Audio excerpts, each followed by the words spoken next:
پانچ تن پاک، اس میں اتنی بڑی گالی ہے جو تاریخ انسانیت میں کسی کو نہیں دی گئی۔ اس کا مطلب یہ ہے کہ صحابہ میں صرف یہ 5 پاک ہیں، باقی سب ناپاک۔ تم نے کبھی سمجھا ہی نہیں، سمجھنے کی ضرورت ہی نہیں، غور ہی نہیں کیا۔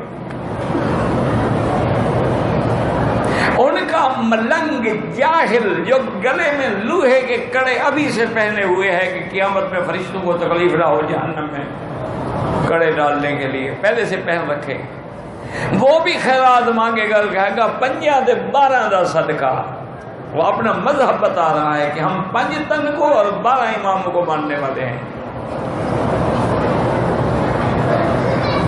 جاہل ہے، بالکل نشے میں مٹکا بھنگ کا پی کے کھڑا ہوا ہے، اس کو بھی 5 تن 12 امام یاد ہیں۔